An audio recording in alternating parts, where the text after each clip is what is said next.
All right, good morning. It is 8:30 and you are at the Finance and Fiscal Resources Committee on Tuesday, September 5. We have a large agenda, so let's get started. Our first item on the agenda is public comment. Is there anyone here from the public who'd like to comment? Please state your name, your address, and you have 3 minutes. How you doing, everybody? My name is D. Jones. I stay at 967 Tamarack Avenue, Grand Rapids, Michigan, 49504. First of all, I forgot to thank the Kent County Sheriffs. Thank you, Sheriff. I always get your support when I do my esports competition. First, you guys had Jose Douglas come out and check out the esports competition and be able to engage with some of our underserved community and people from the hood. And then the second competition, you guys pulled the big heavy truck out there. It was fire. It was a lot of cool community engagement around the armored truck that you guys have from Kent County that you guys usually go into people's houses when they're doing illegal things. And so to get that at the esports competition that I did at the National Guard base and have some of those Kent County sheriffs actually engage with some people from the hood that they usually wouldn't be able to talk to, and actually have those Kent County sheriffs come and talk to me and say, hey, we got to engage with some people that we usually wouldn't be able to engage to in a positive note. And so I really want to thank you guys for helping me be able to break barriers in the community, because as a black person, everybody doesn't have that comfortability from continuously speaking of years and years of speaking, and I've been able to build pretty good relationships with police officers, whether it's the county, the state, or the city, and that's because of my continuous engagement of me standing up for the people and not living in fear of society, because I know how government works and I actually do my education and I like to learn. And so police officers and politics and government usually doesn't scare me, because I know at the end of the day it's supposed to be there to work for you and not against you. But sometimes these policies that we have do work against us. And so I do want to say that next time I do an esports competition, I would like to get the veteran support. I did go to the veteran, I don't know if it's Veteran Affairs or Veteran Services, but I did go there and I tried to get them to come to my esports competition, because there are a lot of unhoused veterans, whether they are men or women, and they don't get the support that they usually do. And I don't know if they're getting the support at the county level, but I do my esports competitions, and it's not just gaming, it's social impact. It's actually to bring awareness and educate people on social issues that impact all of us, regardless of ethnicity, age, or whatever it is. There's a lot of social issues that impact us, and I'm pretty sure you have somebody that served in the Army or the Navy at some type of World War, or as of recent.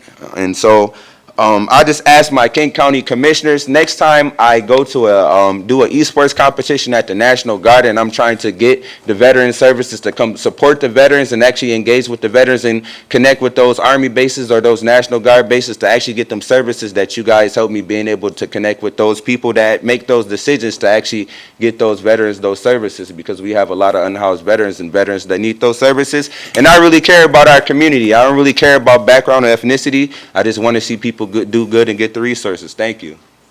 All right, thank you. Is there anyone else from the public who'd like to comment this morning? All right, seeing none, our next item on the agenda is the consent agenda, which includes items A through C. Is there a motion to approve the consent agenda? Moved by Commissioner Hildenbrand, support by Commissioner Oliver King. All right, any questions or comments on the consent agenda?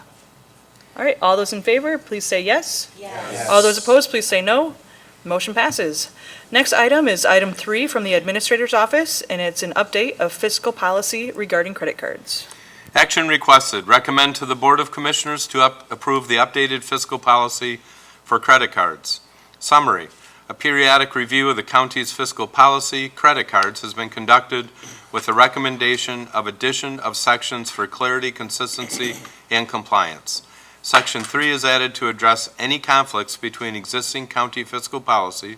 Section 4.8.2 is added for compliance with the Michigan Credit Card Transactions Act 266 of 1995 and to clarify acceptable credit card use. Section 4.8.5 is added for the protection of county funds. The addition to Section 7 and Section 8 are to maintain consistency with county policy format. The Purchasing Division, along with staff from Corporate Counsel, Administration, and Fiscal Services, reviewed the policy to assure continued relevance in supporting county operations and to maintain consistency with the model Public Procurement Code for state and local government. All right, thanks, Al. Is there a motion for this item? Moved by Commissioner McLeod. Is there support? Support. Support by Commissioner Sparks. All right, questions or comments regarding this policy? Yes, Commissioner McLeod. Just a quick question, Chair. So this policy looks like it was last updated in 2017, and are we on schedule so this is one of the policies that'll be updated every 3 years? 2 Good question. Yes, we are getting that process in place so that everyone will know how often they're going to be updated, and then we'll adhere to that schedule. Yes. All right, any other questions or comments? Yes, Commissioner Wooden. Thank you, Chair. If anything, not to bleed into a standing rules question, but I do think, since our policy reviews like these will be hopefully more commonplace, if we can have some space for a broader policy review that takes commissioner input, and then ultimately with the passage of the periodic review. This makes perfect sense given what we're doing, but just thought I'd put a plug in for that. Thanks. Anyone else? All right, seeing none, all those in favor, please say yes. Yes. All those opposed, please say no. Motion passes. Next item on the agenda, item number 4, comes from the Department of Health and Human Services, and it is regarding the 2024 current unmet needs funding. Action requested. Recommend to the Board of Commissioners to allocate $412,000 in funding for human services programs and services as recommended by the Department of Health and Human Services, or DHHS Board. Summary. The Board of Commissioners annually appropriates funds to the Department of Health and Human Services through an open request for proposals. Process. Funds are awarded by the DHHS Board following a review of proposals submitted by various community or human service agencies. Programs and services approved for funding are for agencies and programs that receive assistance due to an absence of other funding sources, their ability to leverage significant other resources, or are in support of a cooperative effort of multiple funding sources. The 2024 recommendations include $412,000 to fund 20 programs and services for unmet needs that will begin in October 2023. Thanks, Al. Is there a motion for this item? Moved by Commissioner Oliver King. Is there support? Support. Support by Commissioner Wooden. Questions or comments regarding this? I know we have members of the DHHS board here to answer or respond to any questions. Yes, Commissioner McLeod. So this seems like a fairly broad list of programs that are receiving these additional funds, and I just wondered how these were prioritized in terms of determining which areas would receive funding versus those that did not, because there seems to be quite a few that didn't receive additional funding, so I just wanted to know how this was prioritized. All right, we have Jerry Koyman joining us this morning. Thanks, Jerry. Good morning. Thanks for the question, and, is this on? Thanks for the question, and thanks also for the opportunity to serve on the DHHS board, and the opportunity for the ability to go through and look at some of the unmet needs in the county, and the funds that the county provides. It's kind of unprecedented across the state, and we got a little bump this year. That's great. In terms of your question, we do an RFP to agencies every year, and the board then and staff go through that. We get input from ENTF relative to what the most pressing needs of the county are. If you saw a track record, which you provide to you of, a lot of the agencies, it's really often each year they get funding again, just because of the need, and it is current unmet needs. This year we did have some new agencies apply, and there was a little bit more money, so we were able to fund a few things, but we looked at housing, I think is the top funded area, and then various services, domestic violence, food, was one of the higher areas as well. And then a little bit on health. And it's a lot, it's a lot of requests. We funded $412,000 worth of projects. We had $1.3 million requests. Obviously, there's more need out there than what we can fund through this process.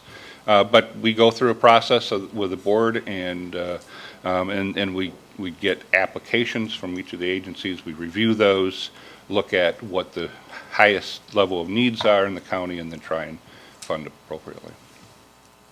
Thank you for clarifying. I did see the theme of housing and, food, but I just wondered, since this was Health and Human Services, if the priority focus would have been, more health related, but this makes sense. Thank you.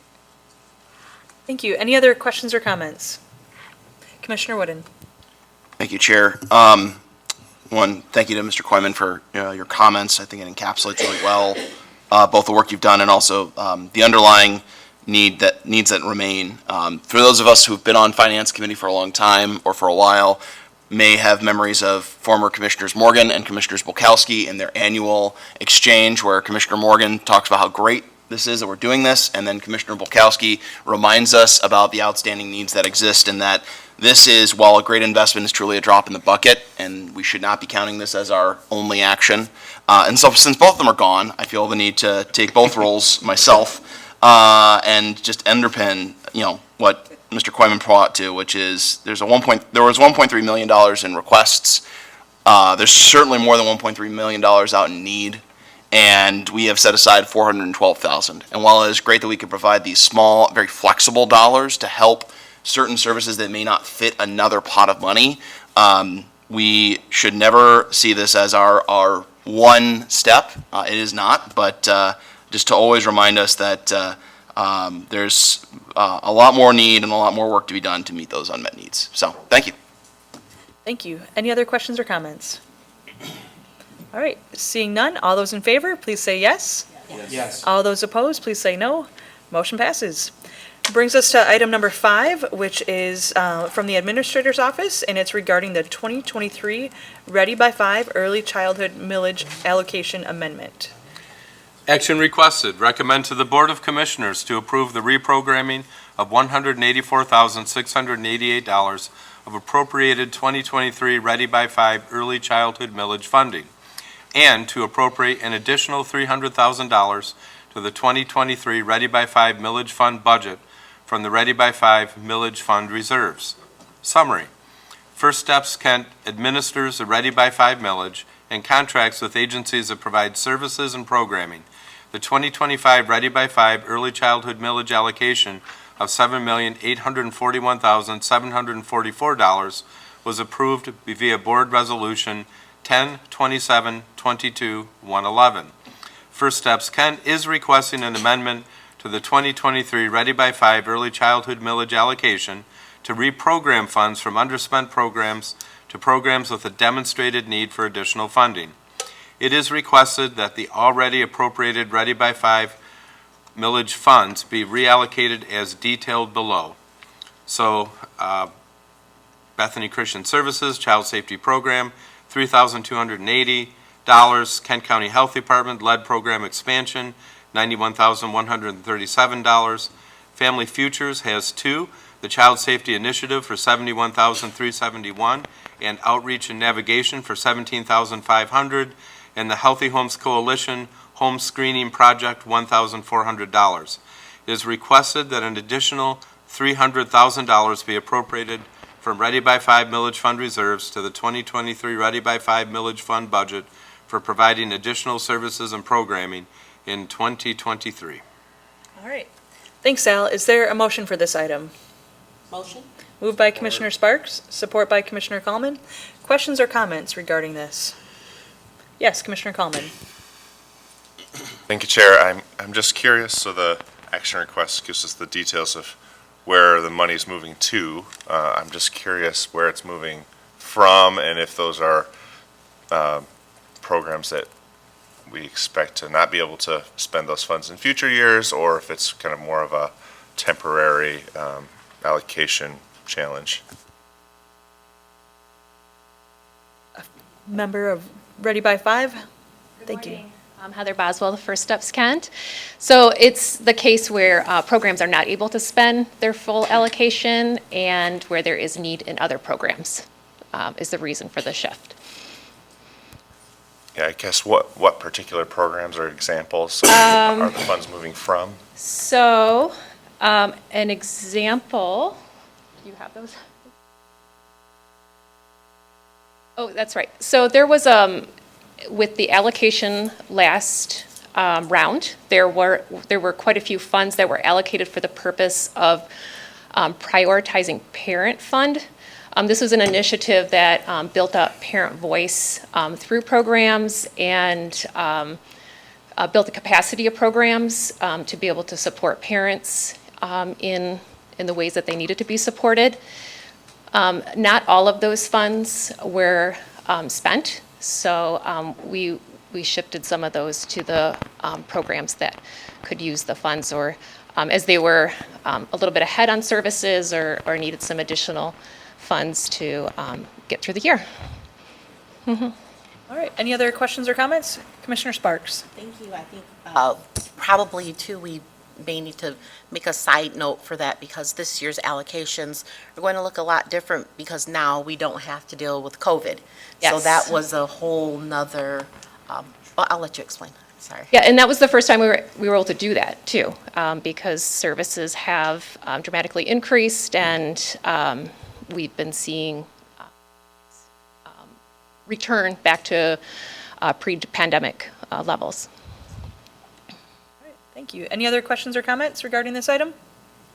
All right, seeing none, all those in favor, please say yes. Yes. All those opposed, please say no. Motion passes. Our next item is also from the Administrator's Office. Item number 6, it's regarding the Ready by 5 millage budget amendment and allocations for fiscal year 2024. Action requested. Recommend to the Board of Commissioners to appropriate an additional $3,820,687 to the fiscal year 2024 Ready by 5 millage fund budget and to allocate $11,426,522 in Ready by 5 millage funds for fiscal year 2024 as recommended by First Steps Kent. Summary. The Ready by 5 Resident Proposal Review Committee evaluated fiscal year 2024 funding requests and recommended funding for each service. These recommendations were forwarded to the First Steps Kent Board of Directors, which is now recommending them to the county for approval. The most recent fiscal year 2024 recommended allocation includes $8,705,511 for programs in the following service areas: outreach and navigation, healthy development, service partner training, parent education and support, translation, interpretation supports, and early learning programming. Recommendations also include an additional $195,000 for data collection, technical assistance, and contracted evaluation services, and $420,363 for administration. The board appropriated $7,605,835 to the 2024 Ready by 5 millage fund via Budget Resolution 8/24/23/85. It is requested that an additional $3,820,687 be appropriated from Ready by 5 millage fund reserves to fully fund the review committee's recommendations totaling $11,426,522. The total includes a 2024 allocation and $2,105,678 in service contracts from the prior year, which will continue through the end of calendar year 2023. In 2022, more than 12,000 unique children and expectant parents in Kent County participated in quality early childhood services. 57% of those served last year were from historically marginalized groups, and 45% lived in households with incomes below $40,000 per year. The network of providers serves all families, including those with specialized needs experiencing homelessness, immigrants or refugees, children with a disability, as well as children with behavioral health concerns. All right, thanks, Al. Is there a motion for this item? Moved by Commissioner McLeod. Is there support? Support by Commissioner Oliver King. Questions or comments regarding this? Yes, Commissioner Wooden. Thank you, Chair. I just wanted to commend both First Steps Kent and the Ready by Five millage fund, not the millage review committee, but the millage funding review committee for their work on this, mainly because, as we've noted, due to COVID and the limitations it had on providing the in-home services this millage intended, this millage fund did accumulate a pretty significant fund balance that wasn't intended due to its previously scheduled ramp-up of services that was delayed because of the pandemic. And as a result, just seeing this and seeing the work they've put into to find deserving awards and to make these investments so that we can catch up to that, given the time crunch, I just have to commend them for it. And just shows not only how diligent this organization is, how diligent the review committee is, but also the underlying needs that we have for early childhood development. And so just thank you to all who worked to bring this to us today. All right, thank you. Any other questions or comments? Yes, Commissioner Green. Thank you, Chair. This is 100% not an invitation to get into this conversation today, but I know we do a lot of collecting of the data and we focus a lot on measuring the outcomes, and I'm just curious for my own edification where I can kind of go and find, track how we're doing that. And I'm sure there's a report or something that I've received before, but I just would like to do that. I'm certainly not calling into question whether or not we should be moving forward with this today. I just want to review that, or when we can expect to have new data to review. So, Yes, Heather, do you have that answer for us? firststepskent.org on our website. There's probably 2 reports that you would find helpful. We put out an annual report. So our report for 2022 is available on the website, and that gives all of the information about how many children were served, where children and families were served, different demographic features and descriptions of the services that were provided. We also have a third-party evaluation that is underway, and we are in year 2. What we want to show with that evaluation is how these services have impact on children entering kindergarten. So as children are entering kindergarten, we are reviewing data that we collect through Ready by 5 with information that we have permission to use at Kent Intermediate School District, and just examining and analyzing the impact that we're seeing on K-readiness scores. So we had our first cohort last year. Some of this is we're waiting for kids to get old enough to enter kindergarten, and we're putting together our second cohort as we speak right now, as kids have just entered kindergarten and assessments are happening. So we hope to have more information in the coming months regarding the evaluation piece. thank you very much. Like our county administrator, I'm a big fan of data, and when reading Jenny's deputy administrator James's memo here, we started getting into some of those data points, and I find that very fascinating. So I'll look forward to reviewing that again. Thank you. Thanks for the question. All right, thank you. Any other questions or comments regarding this item? All right, seeing none, all those in favor, please say yes. Yes. All those opposed, please say no. Motion passes. Next item on the agenda is item number 7, and that comes from the Administrator's Office. It's regarding the 2023 Senior Millage Fund Budget Amendment. Action requested. Recommend to the Board of Commissioners to appropriate $260,957 of 2023 senior millage funds from unallocated available funding. Summary. Funding from the senior millage provides services such as meals, transportation, healthy aging programs, legal services, prescription assistance, weatherization, and in-home care. The Area Agency on Aging of Western Michigan administers the senior millage and contracts with agencies that provide seniors and programming. The Board of Commissioners approved $11,913,908 for the 2023 service plan via Resolution 1201-22-122. It is requested that $260,957 be appropriated from available senior millage fund unallocated funds for providing additional services and programming in 2023, including transportation coordination, adult daycare services, medication management, personal emergency response services, and care management. Thank you. Is there a motion for this item? Moved by Commissioner McLeod. Is there support? Support. Support by Commissioner Sparks. Questions or comments? All right, seeing none. All those in favor, please say yes. Yes. All those opposed, please say no. Motion passes. Next item is also from the Administrator's Office, and it's regarding the senior millage budget amendments and allocations for fiscal year 2024. Action requested, recommend to the Board of Commissioners to appropriate an additional $379,269 to the fiscal year 2024 Senior Millage Fund budget to allocate $16,180,356 in senior millage funds for fiscal year 2024 as recommended by the Area Agency on Aging of Western Michigan, to approve the agreement for the administration of senior millage services with AAAWM, and to authorize the board chair or designee to execute the agreement.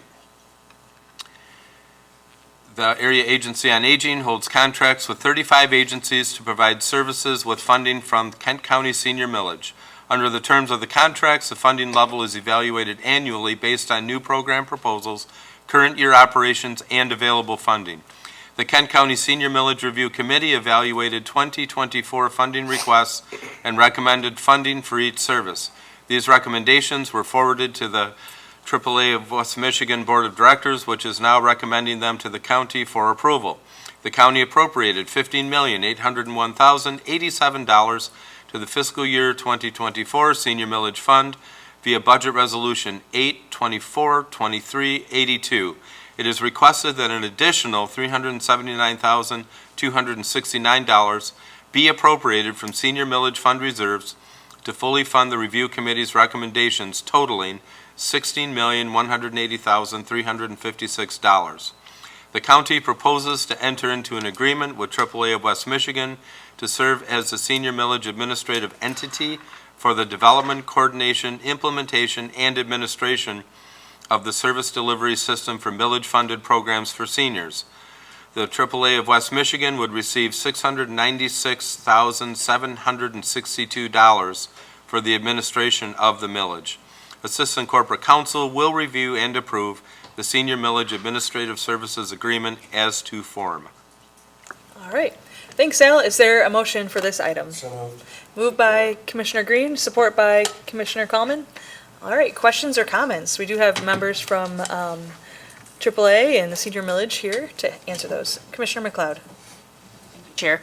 So I just wanted to just give some shout outs to the Senior Millage Review Committee, who a couple of us that are on the board serve on that, but then also the outgoing chair of that committee, Nancy Nilsson. She's here today. She's served in that role for a very long time and been very productive, rallying all of us on that committee to do the work that comes with that.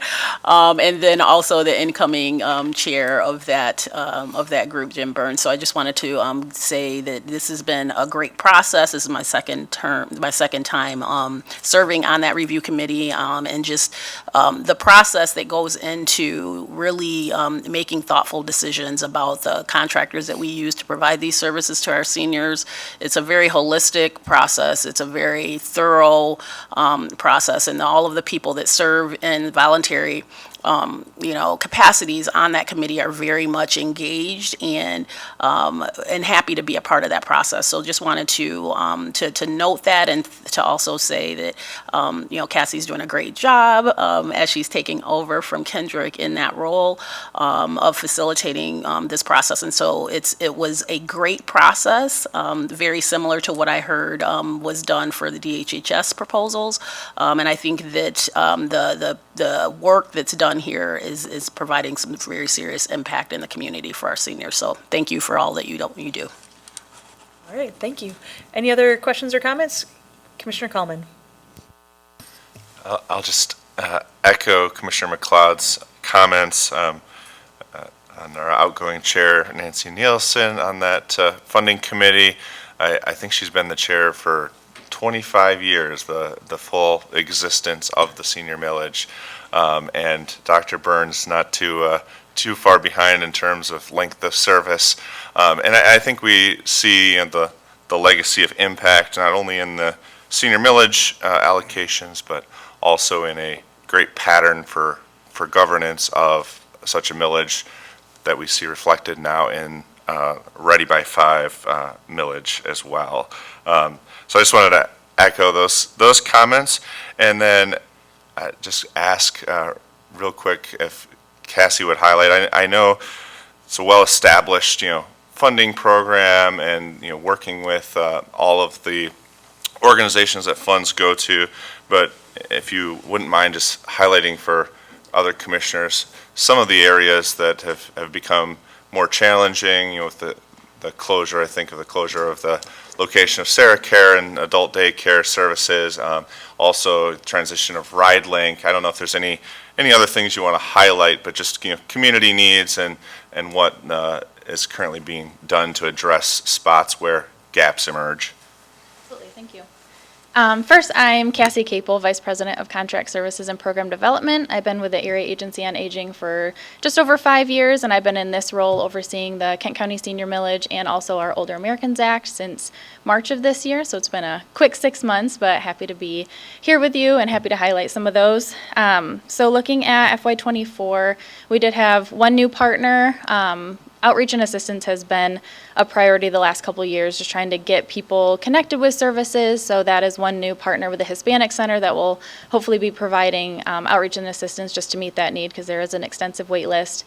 We do look at all of our partners' funding monthly to see where they're at, meeting the need, and we can do some reallocations if some partners are underspent or overspent, and just constantly working with our partners to say, what are you seeing in the community? And that helps drive our prioritization when it comes to the funding meetings. So some of the top priorities are probably always going to be food, transportation, just in-home support to keep people able to age in their home.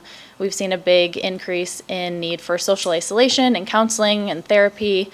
So those are some of the highlights that we've seen over the last couple of years, but we're also excited to see when new partners and current partners applying for new services to just say, hey, here's what we're experiencing with what the need is, and we can try to adapt that. So we have had a couple changes in partners. As mentioned, RideLink has transferred from the Rapid to Hope Network. It is going really well, and they're getting people the rides that they need, since transportation is one of our biggest priorities. Sarah Care Metro did close, and they were successful in transferring a lot of those clients over. We're always looking for adult days. That's another really big need. So again, just working with the community, talking with the community to see who may be able to fill that gap and make sure that Sarah Care is at their capacity of what they can take to help serve those clients. All right. Any other questions on this item? No? Well, thank you so much for the update, and thank you too for your service on the board and your passion for serving seniors in our community. If there's no further questions, all those in favor, please say yes. Yes. All those opposed, please say no. Motion passes. All right. Our next item comes from the Parks Department, and it is Townsend Park Land Acquisition CIP Budget Amendment. Action requested. Recommend to the Board of Commissioners to appropriate an additional $26,000 from Cannon Township and a $104,000 transfer from the Parks Capital Improvement Program budget to the Townsend Park Land Acquisition Project in the 2023 CIP Fund budget. Summary.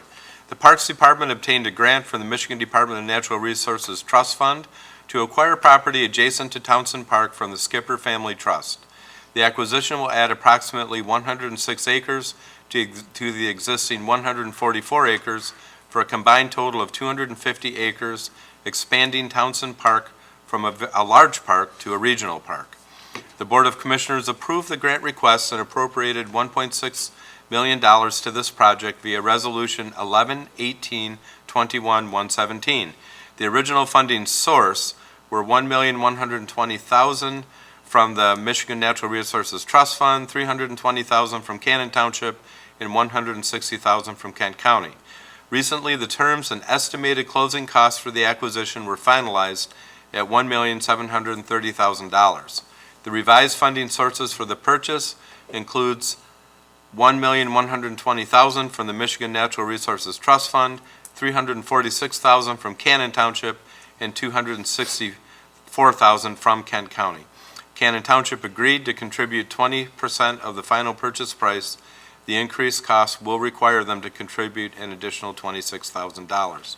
To cover the county increased share, the Parks Department is requesting $104,000 be transferred from the Two Rivers Park Acquisition Project, $75,000, and the Thornapple Riverbend Land Acquisition Project, $29,000. Corporate Counsel will review and approve the required documents as to form. All right, is there a motion for this item? Moved by Commissioner Oliver King, is there support? Support by Commissioner Sparks. Questions or comments regarding this item? Commissioner Wooden? Thank you, Chair. So, makes perfect sense that this is coming before us, have every intention of supporting it. I had one question. The money that we're putting into the NRTF matching is a transfer from two other park projects, and I just wanted to confirm, is that because those are dollars that are no longer needed, or those projects are delayed? What's the fate of the two projects we're taking money from? All right, we have Ben Swayze from the Parks Department here. Thank you. So I appreciate the question. So there's two different capital projects that we're taking money from. The first one is the Two Rivers project. So that is actually a remnant CIP from when we originally applied for a DNR grant for that project. So that grant was not received. The Board of Commissioners then did apply ARPA funds to that purchase. So that purchase has already been made, so we're hoping to recapture those dollars. The other one for the Thornapple Riverbend project. That project is something that we're still looking to acquire that piece of land. However, the board has also authorized ARPA dollars for that project if there is a gap there. So I think the money that was originally allocated is probably going to be enough even with this little amount coming out. But if it's not, there is a ARPA allocation to fill that gap as well. Fantastic, thank you. Thank you. Any other questions or comments regarding this? All right. Seeing none, all those in favor, please say yes. Yes. All those opposed, please say no. Motion passes. Next item comes from the Circuit Court. It's the Mental Health Court Implementation Grant Amendment. Action requested, recommend to the Board of Commissioners to accept and appropriate an additional $33,624 from the State Court Administrative Office to the 2022-23 Special Projects Fund for a 17th Circuit Court Mental Health Court, and to authorize the board chair or designee to execute the grant agreement and approve extensions. Summary: a mental health court is a specialized court docket for certain defendants with mental illness that substitutes a problem-solving model for traditional criminal court processing. The Board of Commissioners previously appropriated $140,000 to the fiscal year 2023 Michigan Mental Health Court Grant via Resolution 0908-2296. The Circuit Court submitted an additional request for $33,624 for the continuation of the implementation of a mental health court within the county. Grant dollars will be used to contract for the following services: program coordination, incentives, drug tests, and legal defense. The term of the renewable grant is October 1, 2022 through September 30, 2023. Corporate Counsel will review all documents prior to signature. Thanks, Al. Is there a motion for this item? Moved by Commissioner Hildenbrand. Is there support? Support by Commissioner McLeod. Questions or comments? All right, Commissioner McLeod. Thank you, Chair. Just a quick question. So I think that this is great that we're able to allocate additional funds from the grant to support this. I just wondered how many more people might be served through this program with these additional dollars? In all likelihood, we probably will not serve more, being that it's only about another 3-week period of time. But what it does assist us in doing is continuing to provide a higher quality of services and supports. We've moved to a 7-day random drug testing, which is a lot more expensive, believe it or not, than it is for a 5-day. And we're keeping people drug testing at really high levels. And so it's really going to help us to offset some of those costs. That's the most significant addition. That's great, thank you. And just one follow-up question. So has there been I don't know how long this has been going on, but I just wondered how much, what type of data, I guess, supports, like how the people are transitioning through the court. Are you seeing better outcomes with this addition of services, or just wondering kind of how things are going? Things are actually going incredibly well. I'm working on data for this fiscal year due to the state here shortly. We actually have a 100% success rate. And some of that is with this new provisional phase that we've put into place. But we brought in about 25 folks this year. Only 4 of them didn't actually get fully accepted. So we have a 100% success rate. Everyone who actually signed on the line and said, yes, I want to do this, has successfully graduated. The 4 didn't make it quickly, and they absconded from the court. So things are going well. They're housed, they are employed, they are reconnected back into community. So we're really very pleased. We started about 4 years ago, I think, when I came on, and our success rate was about 23%. And so we're making great strides. That's awesome. Thank you for that update. That's really impressive, and it speaks to the need for this type of service, so great work. I did send also a bunch of data, 2 or 3 reports. Some of it's a little bit old, some of it's a little bit newer, but then that new report will be coming out shortly, and we can get that to you as well. All right, thank you. Any other questions or comments? And I'm sorry, could you say your name for the record? I'm sorry, Terry Clark. Terry Clark. All right, thanks, Terry. Any other questions or comments? All right, all those in favor, please say yes. Yes. All those opposed, please say no. Motion passes. Our next item is from the Drain Commission office, and it's item number 11. It includes items A through K under that, so regarding several lakes and their levels. But, yeah, Al, would you want to read that a minute? Action requested. Recommend to the Board of Commissioners to approve the special assessment rule related to Big Brower Lake, Big Crooked Lake, Bostwick Lake, Clear Lake, Echo Lake, Lincoln Lake, Myers Lake, Pine Lake, Sand Lake, Kent, Silver Lake, and Ziegenfuss Lake. Summary. Inland lake level orders have been established for each of the above lakes pursuant to the Michigan Inland Lake Level Act 307 of the Natural Resources Environmental Protection Act. The Drain Commissioner has incurred a combined cost of $79,112.26 from lake level control, maintenance, and improvements. The Kent County Drain Commissioner, as the delegated authority designated by the Kent County Board of Commissioners under Part 307 of the Natural Resources Environmental Protection Act, has the ongoing responsibility to maintain the court-ordered lake levels for each of the above lakes. The Drain Commissioner held public hearings as the delegated authority for Kent County on Tuesday, August 22, 2023, and Thursday, August 24, 2023. After hearing objections and public input regarding changes to the rules, the Drain Commissioner has approved and confirmed the rules.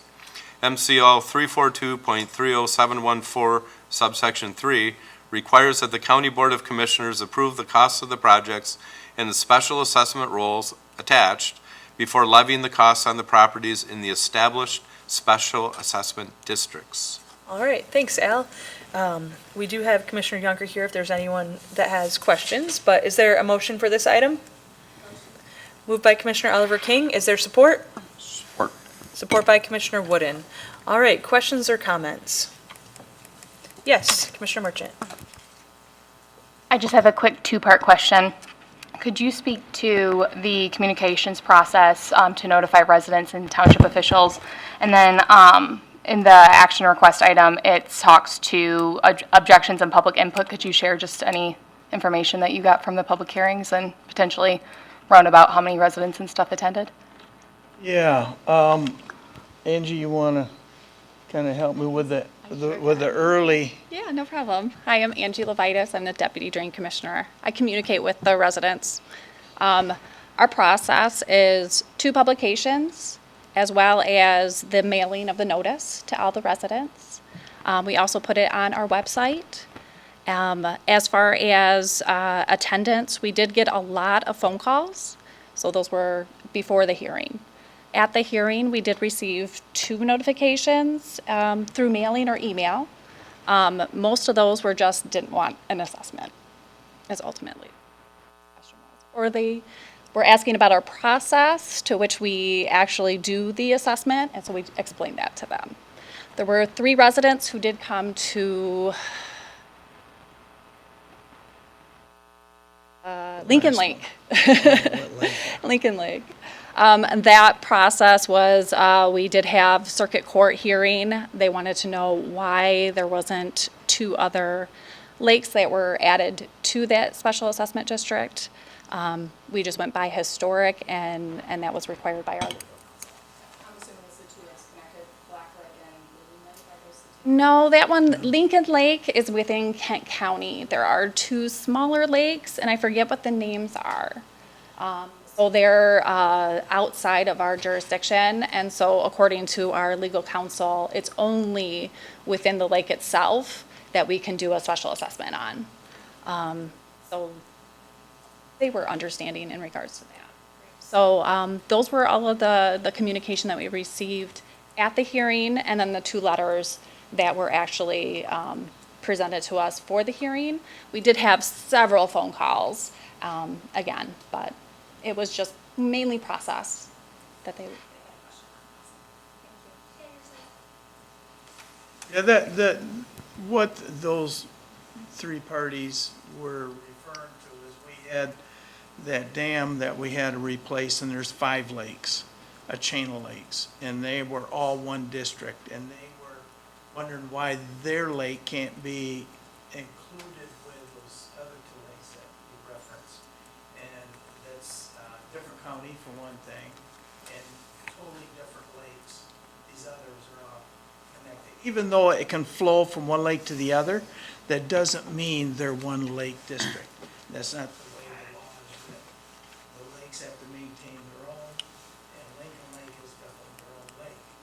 The other lakes are all one lake. They're different lakes, but there's not a channel. It's like one big lake that was combined because of the dam they created to make those lakes. So, a little different setup, quite a different situation legally. So that's, and they just want, otherwise it was more just social visit. Is what it ended up being. It made our time go a lot better. It's better to have people there versus Yeah. just talking to ourselves. Yeah. All right, any other questions or comments? You gotta stop providing coffee and donuts, then it wouldn't be a Yeah, social and activity. that's without that. All right, all those in favor, please say yes. Yes. All those opposed, please say no. Motion passes. And that completes our items on the agenda today. Let's see here, is there any Commissioner miscellaneous? All right, seeing none, we are adjourned, and our next meeting will be on Tuesday, September 19 at 8:30 a.m. Thanks for joining us today.